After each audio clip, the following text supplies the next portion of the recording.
کرے, صوبہ بنا لے, ہمیں کوئی اعتراض نہیں. آج تک یہ بات نہیں ہوئی کیونکہ لوگوں کے جذبات بہت اوپر تھے. آج میں ایک بات بالکل واضح کر دینا چاہتا ہوں, کسی صورت پہ یہ میں ریکویسٹ کروں گا ہر ایک سے, کسی صورت پہ یہ نہ سمجھا جائے کہ ایبٹ آباد میں جو کچھ ہوا میں اس کو جائز قرار دے رہا ہوں. وہ کسی صورت پہ وہ جائز نہیں ہوتا. لیکن ایک گلہ ہمیں بھی ہے کہ کسی نے ہم سے پوچھا نہیں کہ بابا یہ کیوں ہوا ہے. آج میں آن ریکارڈ کہتا ہوں, اگر کسی میں ہمت ہے آ کے اس کی تردید کر دے. جس دن ایبٹ آباد کا واقعہ آیا, اس دن پہ دوپہر کا کھانا سردار مہتاب احمد خان عباسی اور ان کے ساتھیوں کا بالکل شریف صافی صاحب آپ کو اجازت ہے, آپ کو جو کوٹ کر دے اور وہ اگر انکار کرنا چاہیں تو انکار کر دے, میں سامنے آنے کو تیار ہوں. فیصلہ یہ ہوا کہ ان سب نے اس دن دوپہر کا کھانا چیف منسٹر پختونخوا کے ساتھ. جب یہ سب انتظام ہوا, مجھے چیف منسٹر پختونخوا کا ٹیلی فون آیا کہ جی وہ کہہ رہے ہیں کہ حالانکہ کیپٹن صفدر مانسیرا سے الیکٹ نہیں ہوا, لیکن آپ کیپٹن صفدر کو بھی بلا لیں. تو میں نے اسے کہا کہ بالکل بلا لیں. ایک تو کیپٹن صفدر مانسیرا کا ہے, دوسرا میاں صاحب کا بیٹا ہے, بلا لو. شام کو اطلاع آئی,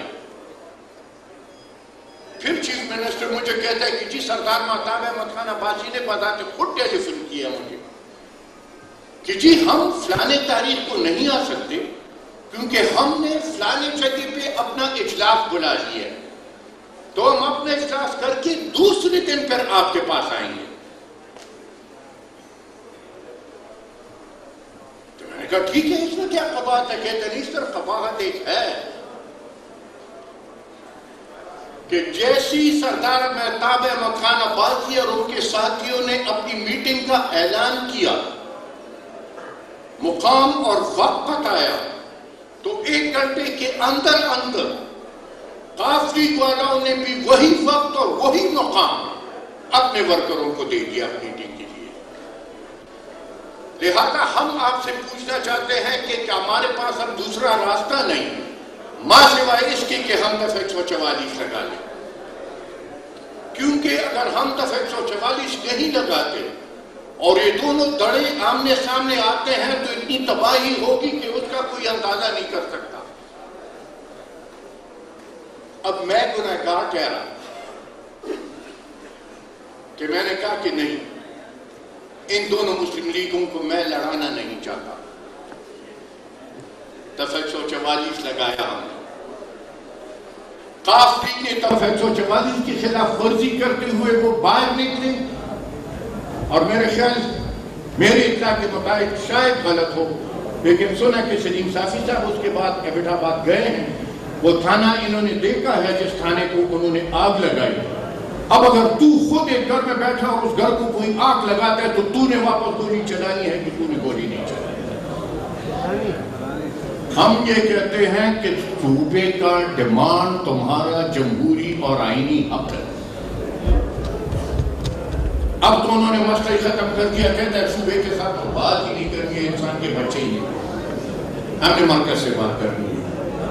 اور ساتھ یہ بھی کہتا ہے کہ غضب یہ ہے کہ مرکز والے ہم سے بات کرنے کو تیار نہیں. اے بابا 63 سال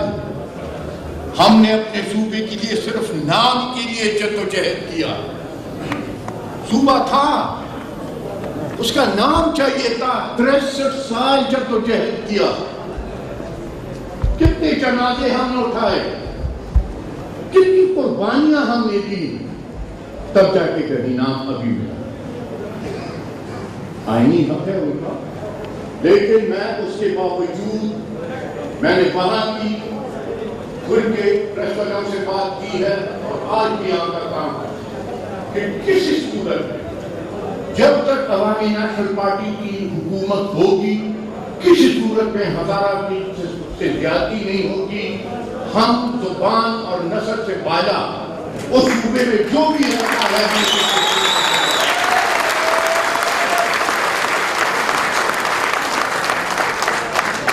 جو بھی وہاں رہتا ہے وہ اردو میں ہمارے لیے شہری ہے اس اتنا ہی بات ہے اتنا میرا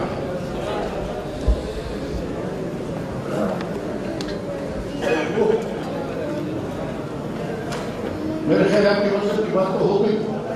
اب واپس سنیں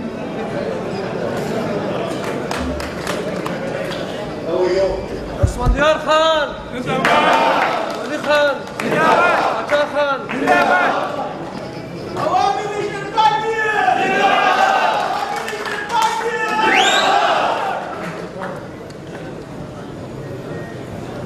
یہ قصہ یاد آ جائے میں اردو میں کہہ دیتا تھا کہ سمجھ آ جائے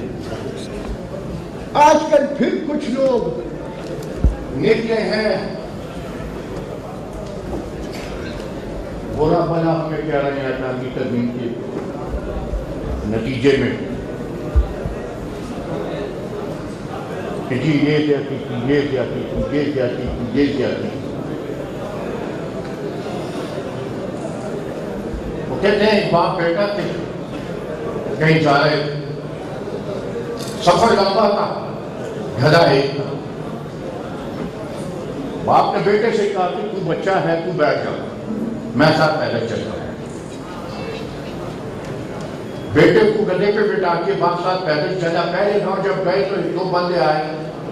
وہ بیٹے کو کہتے ہوئے بے غیرت شرم نہیں آتی تو جوان بندہ تو جا کے گدھے پہ بیٹھا یہ بڑھا کے رکھتا پیدل چل رہا ہے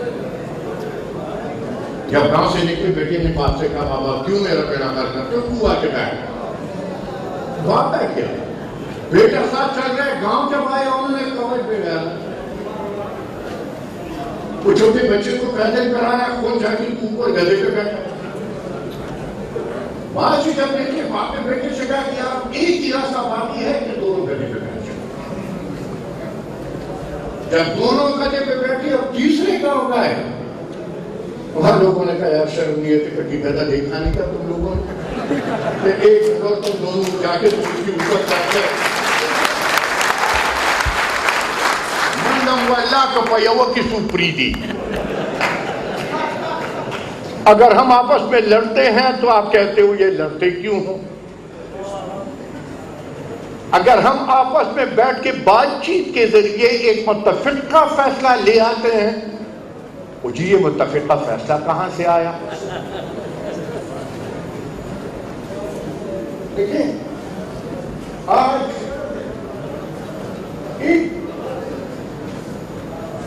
ایک تنقید جو آزادی ترمیم پہ بڑے زور شور سے ہو رہی ہے اور جس کا آج میں واضح کروں میں بحیثیت اسفندیار ولی خان اگر ایک آزاد امیدوار کی حیثیت سے الیکشن لڑ کے جیت کے اسمبلی پہنچتا ہوں تو پھر تو میں مادر بلر آزاد جو میری مرضی اور جس کو میں ووٹ دوں اس کو میں ووٹ دوں